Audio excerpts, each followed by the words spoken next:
Bonjour, moi je m'appelle Corinne Détombes, je suis directrice du développement studio Folimage. Bonjour, je suis Pierre Mélony et je dirige le studio Folimage. Bonjour à tous les deux et puis bravo également puisque nous sommes ici au studio Folimage à Bourg-les-Valences pour féliciter toute l'équipe à l'occasion de ce beau trophée que vous voyez sur cette table, ce trophée qui a été remis il y a quelques jours, trophée de producteur de l'année pour l'ensemble des studios Folimage à l'occasion donc du Cartoon Forum qui a eu lieu, c'était 10-13 septembre à Toulouse. On va rappeler déjà dans son contexte ce Cartoon Forum réservé aux professionnels. Et c'est le grand agora de tout ce qu'on fait de mieux en matière de cinéma d'animation. Et puis surtout, tous les partenaires sont présents. C'est ça, donc ce sont des rencontres, un grand marché autour de la série télé. Donc toutes les productions télé animées vont être présentées, en tout cas vont essayer de chercher preneurs et financeurs sur ce marché-là. Donc pendant 4 jours, la semaine dernière, chacun va présenter les uns après les autres, pitcher, on appelle ça pitcher. On a 20 minutes pour convaincre et trouver des financeurs, des projets que finalement on va voir dans 3-4 ans à la télévision. C'est une sorte de première amorce de ce qui va être produit. Alors les gens viennent de toute l'Europe entière puisque le Cartoon Forum est piloté par Média, les fonds européens. Voilà. Et donc vous avez quelques minutes pour présenter un projet de façon totalement abstraite. Vous avez quoi? Vous avez un peu de support d'image? Vous avez surtout l'idée de départ? Alors oui, on a un gros support d'image, c'est-à-dire qu'on a 20 minutes d'un discours qui explique ce qu'est la série, le graphisme, la réalisation, l'histoire. Et derrière nous, bien sûr, on a des visuels, des petites tests d'anime, on fait un petit teaser, une petite bande-annonce, on présente les personnages, etc. Non, c'est assez complet, c'est-à-dire qu'on parle, on raconte, et derrière nous, finalement, ce sont des illustrations de ce qu'on va proposer aux chaînes. Et cette récompense de producteur de l'année, qui est-ce qui décide de vous la remettre déjà? Alors c'est un parterre de ce qu'on appelle les accrédités. En tout cas, ce sont des Européens, producteurs, auteurs, réalisateurs, donc en provenance de toute l'Europe. Il y avait, je crois, 1000 participants cette année. Je ne sais pas si tous ont voté, mais en tout cas, voilà, ce sont eux qui ont décidé que parmi les 5, Folimage serait le lauréat. Alors lauréat, pourquoi? Pour la créativité, pour l'inventivité, pour la somme de propositions que vous faites aussi? Je crois que c'est un ensemble de choses. C'est vrai que Folimage est un studio qui est reconnu, qui existe depuis 1981. Il avait été créé par Jacques-Rémy Girard à cette époque-là. Folimage fait un peu partie du patrimoine de l'animation en France, et c'est vrai que ces derniers temps nous sommes arrivés avec une foison de nouveaux projets, puisque là donc Corinne pitchait 3 projets au Cartoon Forum. Nous allons arriver avec 3 projets au Cartoon Movie, donc qui aura lieu en mars de l'année prochaine. Et alors c'est vrai que l'actualité en ce moment fait un petit peu parler de nous. On a la série télévisée d'animation de Riyad Satouf et de Mathias Varin est en diffusion sur Canal+ depuis début septembre, donc elle a fait parler pas mal d'elle. Nous allons, vous avez dû avoir l'info, nous installer dans le palais consulaire du centre-ville de Valence. Donc voilà, en ce moment on a une jolie séquence, on parle beaucoup de nous, c'est assez intéressant. Pour revenir à Toulouse, présenter 3 projets, c'est déjà quelque chose qui n'est pas commun. Il faut être un gros studio, un gros producteur pour proposer cela. Alors oui, en fait, ce qui se passe, c'est que logiquement, on a le droit de présenter qu'un projet en producteur majoritaire. Donc on a présenté un spécial Noël, ce qu'on appelle un spécial Noël. C'est un format très particulier que les chaînes aiment bien diffuser à l'époque des vacances parce que les enfants sont plus disponibles et on a donc un format un petit peu plus long. Mais sinon, nous avons présenté 2 autres projets en coproduction minoritaire, donc avec 2 coproducteurs, un belge qui s'appelle l'Unanime avec laquelle on travaille souvent, et puis un Suisse aussi avec Nadasdi Film, et ça c'est une adaptation d'une bande dessinée. Donc c'était 3 projets vraiment très très divers, et on a aussi présenté un projet avec Ex Nihilo qui est notre coproducteur sur Tu mourras moins bête, que certains d'entre vous ont sans doute vu sur Arte, et voilà, donc ce sont nos coproducteurs, il faut croire que ça s'est bien passé avec eux, qui nous reproposent à nouveau de partager des projets, parce que bon, c'est un métier assez fragile, l'animation. l'animation et la production télévisuelle.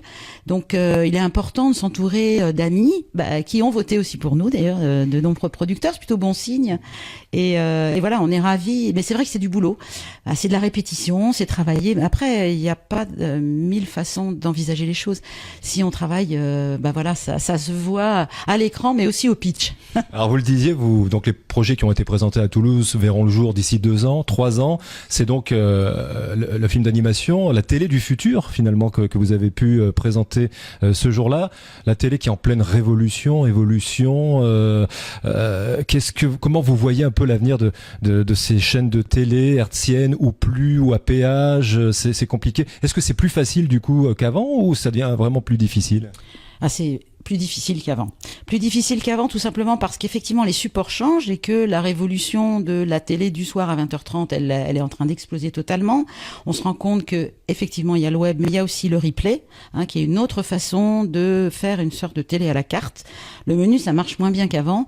Donc tout ça, il faut qu'on s'y adapte. France Télévisions connaît des turpitudes et notamment en ce qui concerne la fermeture en hertzien de France 4, de France O. Donc oui, ça pose question. Il faut trouver de nouveaux formats et des formats très courts qui étaient des formats qui il y a 10 ans n'existaient même pas. Donc ça c'est des nouveautés. Il faut arriver à rentrer dans une économie du web qui n'est pas la même économie. Donc voilà, tout ça, Folimage essaye de s'y adapter parce que la chance qu'a eu Folimage jusqu'à présent, c'est de connaître les 30 glorieuses, on va dire, c'est-à-dire les belles années. Aujourd'hui, ça change, il y a beaucoup plus de concurrence, il y a des jeunes qui arrivent avec des projets très innovants. Donc nous, on sait que il faut qu'on mixte ça, c'est-à-dire des seniors qui ont une super expérience et des juniors qui vont amener des nouveaux modèles. Et en réalité, ce qu'on cherche à faire, nous, c'est justement de trouver un bel équilibre entre transmission de savoir-faire et en même temps envie de nouveaux formats. Donc c'est un petit peu ça notre challenge, et d'avoir ce prix du meilleur producteur européen. C'est vrai qu'on a été agréablement surpris. D'abord parce que souvent, il n'y a pas beaucoup de prix dédiés aux producteurs. Souvent, c'est donné pour un film à des réalisateurs, aux producteurs, il y en a très peu. Et souvent, on nous dit, en fait, on vous nomine pas parce que on vous connaît depuis longtemps, vous en avez pas besoin. Exactement. Donc, ok, moi je l'entends aussi. Et comme les grands acteurs qui n'ont jamais reçu de César, ou non, pas lui. Bon. On leur donne après quand ils sont vraiment à la retraite, et on se dit alors là, on va vous donner pour l'ensemble de votre œuvre. Et donc là, on a déjà été touché de ça. Et en même temps, moi, je peux comprendre qu'un jeune producteur qui démarre et qui a fait des choses audacieuses ait besoin d'un prix pour avoir une reconnaissance. Et d'autant plus, ce prix nous a touchés parce que l'envie, elle était aussi de dire, Folimage, vous êtes là, c'est vrai que vous faites partie du paysage audiovisuel, mais finalement, on est super content de travailler avec vous, on a envie de continuer à travailler ensemble. Donc ça, c'est une belle reconnaissance de la profession, qui est de la plus difficile, tu sais ça. Vous êtes un gros studio, il y a beaucoup de, entre guillemets, de petits studios, des startups comme ça qui essaient de pointer du nez, qui vivotent 1 an ou 2, qui disparaissent, qui reviennent. Il y en a pas mal. C'est difficile, c'est-à-dire que en réalité, la vraie difficulté aujourd'hui, c'est que il y a beaucoup d'auteurs, donc réalisateurs, scénaristes, développeurs, graphistes, qui se disent, on va monter notre boîte de prod. Sauf que c'est pas du tout les mêmes métiers. Producteur, c'est un métier qui est pas facile. C'est un métier où on est beaucoup avec des contraintes, on cherche de l'argent, on essaye de trouver la quadrature du cercle. Il y a moins de financement et pour autant il faut des équipes qui se sentent bien dans les projets. Voilà, ça devient difficile. Donc oui, il y a de plus en plus de petites boîtes qui se montent. Il y a des petites boîtes qui font un travail remarquable. Il y a aussi des petites productions qu'on accompagne nous, puisque nous on est studio de fabrication.